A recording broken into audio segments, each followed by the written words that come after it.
Hello नमस्कार, मैं मुकेश कुमार। स्वागत है आपका लेट्स क्रैक यूनिवर्सिटी में। तो चलते हैं हम लोग अब अगली क्लास पे। और अगली क्लास हमारी होने वाली है क्या, फोर्थ क्लास। इससे पहले हम लोग थर्ड क्लास तक कर चुके हैं।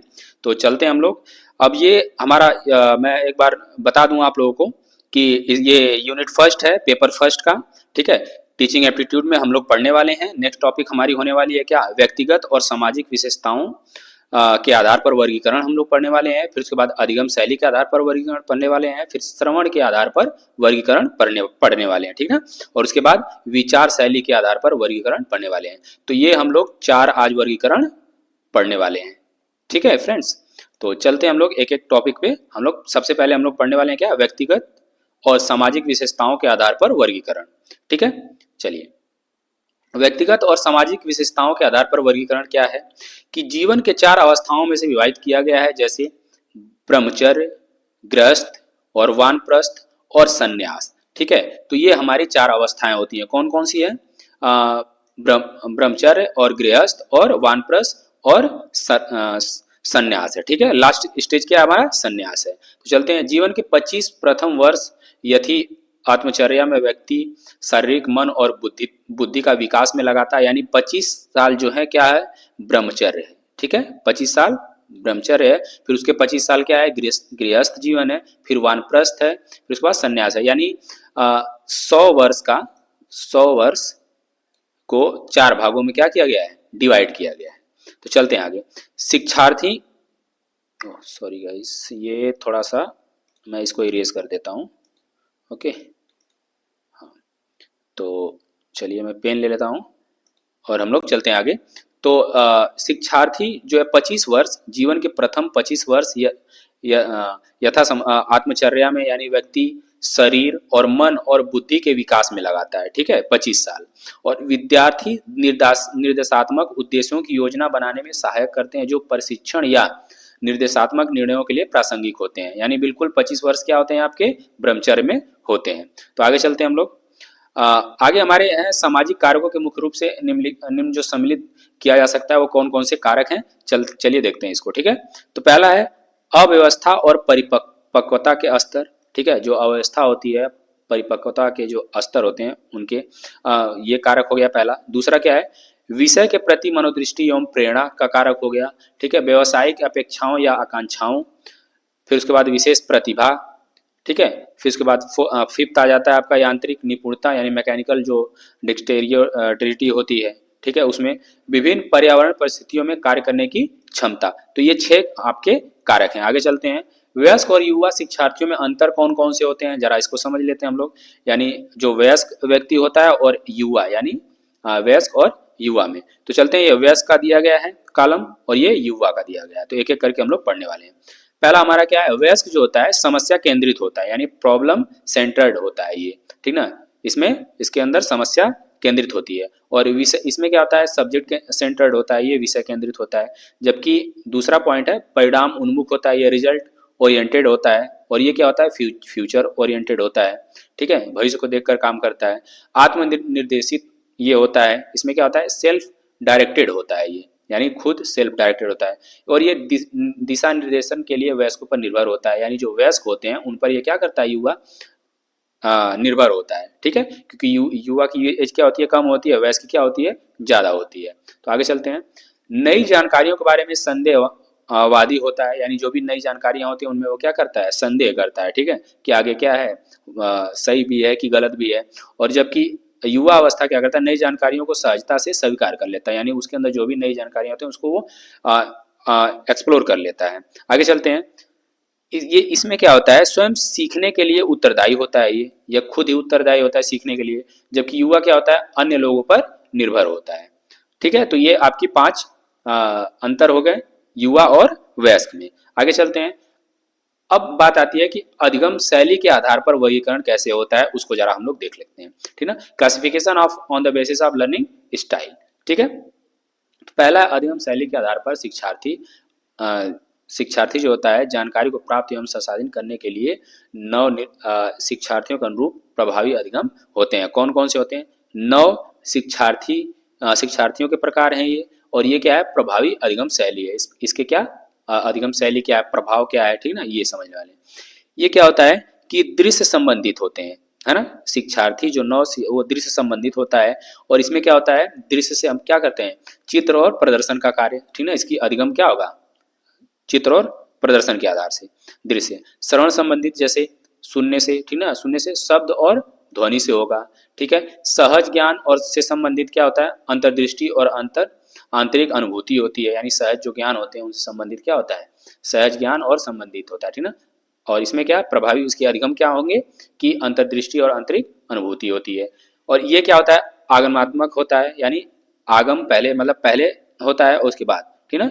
तो आगमनात्मक जो होता है ये, और ये क्या है, तथ्यों से अवधारणा विकसित करता है ये। इसमें इसकी प्रभाव क्या होगी, जो तथ्य होंगे उनसे अवधारणाएं विकसित करता है।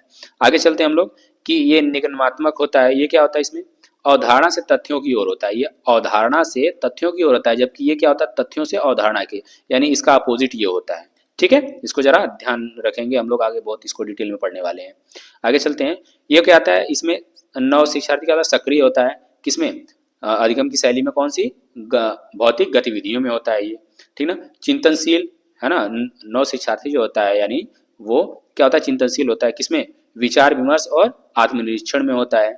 आगे चलते हैं, ये क्या होता है, क्रमिक होता है, यानी क्रम से चलता है, जबकि संबंधित चरणों की एक ये श्रृंखला के अनुसार होता है।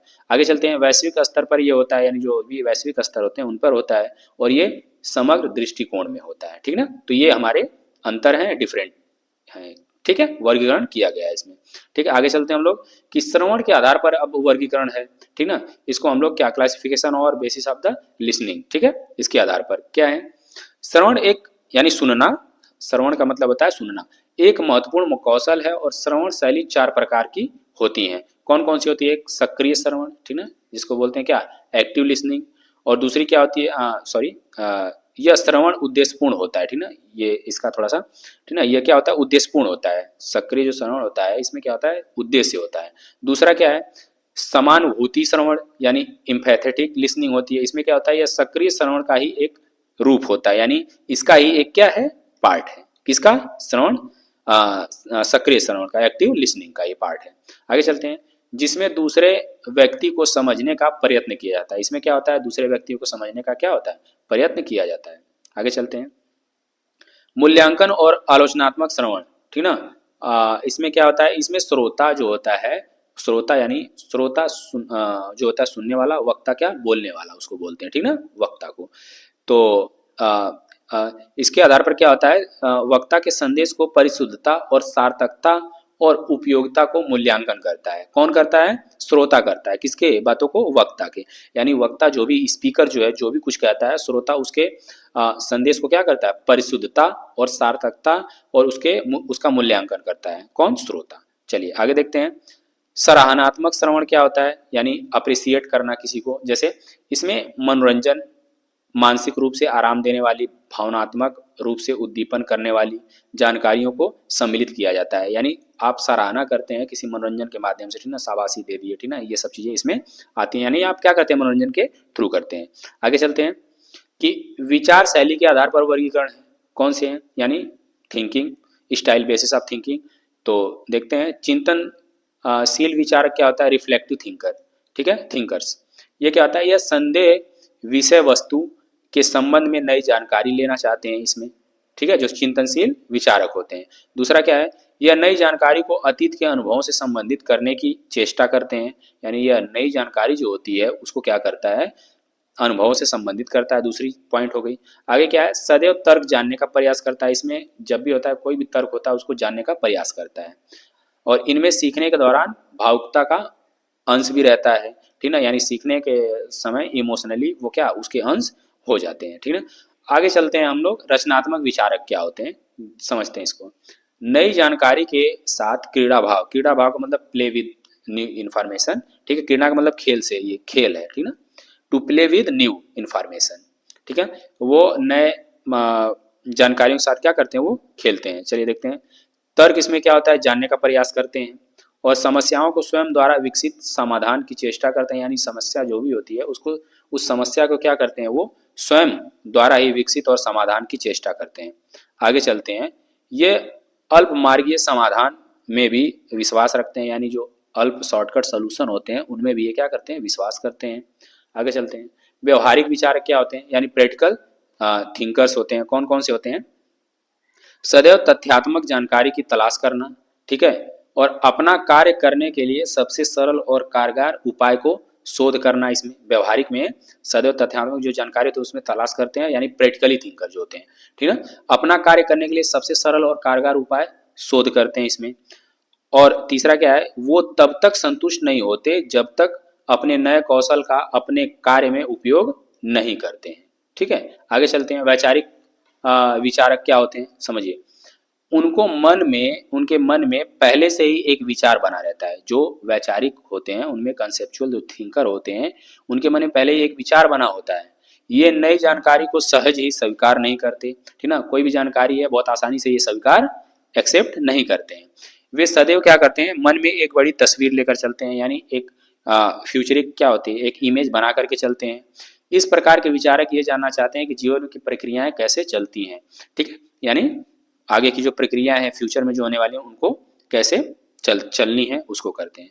न कि केवल इतना ही अंतिम परिणाम क्या रहता है, ठीक ना, इसके बारे में भी ये सोचते हैं। आगे क्या है, वो कल्पित वस्तु जो वर्तमान में उस प्रक्रिया का भाग नहीं है को भी इससे संबंधित करके ये क्या करते हैं, सोचते हैं, ठीक है। तो आगे चलते हैं हम लोग।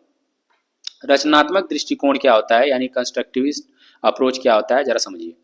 रचनात्मक दृष्टिकोण जो होता है उनके अनुसार शिक्षण अधिगम जो प्रक्रिया होती है उनके 5 अंत संबंधित अवयव होते हैं, जिसको 5E के नाम से जानते हैं, ठीक ना, 5E।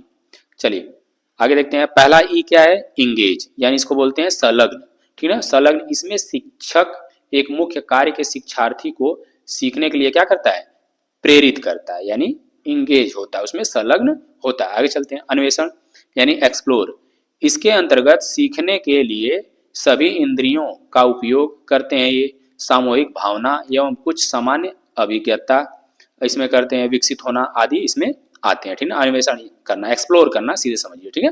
आगे चलते हैं। अगला हमारा है व्याख्या करना, यानी एक्सप्लेन करना। इसके अंतर्गत मुख्य रूप से शिक्षक क्या करता है, शिक्षार्थी को पारंपरिक विचार विमर्श, व्याख्या आदि करता है, उसके आगे एक्सप्लेन करता है, ठीक है।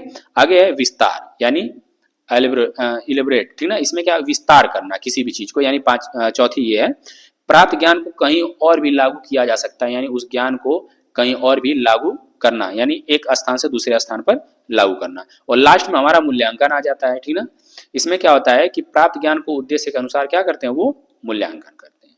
तो ये बातें समझ में आ गई होंगी पांचों। तो ये पांचों आपको क्या रखना है, 5E को याद रखना है। कौन कौन से थे, मैं फिर से एक बार रिपीट कर देता हूं। पहला क्या है, इंगेज, दूसरा क्या है, एक्सप्लोर, और तीसरा क्या है, व्याख्या यानी एक्सप्लेन, और चौथा क्या है, विस्तार, और पांचवा क्या है, मूल्यांकन यानी एवेल्युएशन, ठीक है, एवेल्युएट करना, ठीक है, मूल्यांकन करना, इसको याद रखेंगे, ठीक है। चलिए आगे चलते हैं। तो आगे हम लोग प्राप्त ज्ञान को उद्देश्य के अनुसार मूल्यांकन करते हैं। तो चलते हम लोग। तो आज के लिए बस इतना ही, ठीक है। Thank you for watching. और नेक्स्ट हम लोग करने वाले हैं क्या, शिक्षण को प्रभावित करने वाले कारक, यानी जो शिक्षण को प्रभावित करने वाले जो कारक हैं उनके बारे में हम लोग पढ़ने वाले हैं। तो गाइज अगर वीडियो अच्छा लगा हो तो सब्सक्राइब जरूर करें, और कमेंट के नीचे जरूर अपनी बातों को या जो चीज़ें नहीं समझ में आ रही हैं उनको आप बताने का कष्ट करें। मैं जल्दी से जल्दी उसको बताने का प्रयास करूंगा, और आप लोग जब तक बताएंगे नहीं, ठीक है, मैं कैसे समझ पाऊंगा कि आपको कुछ समझ में आ रहा है कि नहीं आ रहा है। तो जरूर इसको बताएं। और ये मैं एक बार और रिपीट कर रहा हूँ इसको, कि ये सीरीज आपकी बिल्कुल पूरी खत्म होने वाली, पेपर फर्स्ट इसमें पूरा फुल कवर करवा दूंगा मैं, ठीक है। इस चैनल पे आप बने रहिए, और बिल्कुल पेपर फर्स्ट बिल्कुल आपको क्लियर हो जाएगा। और सेकंड पेपर मैं एजुकेशन करवाने वाला हूं, जो एजुकेशन के छात्र हैं वो भी आगे चल के एजुकेशन के वीडियो इस पे पाएंगे। तो इस प्लेटफॉर्म को मत छोड़िएगा। तो नाम याद रखिएगा कौन सा, लेट्स क्रैक यूनिवर्सिटी। तो थैंक्स फॉर वॉचिंग, ठीक है, जय हिंद।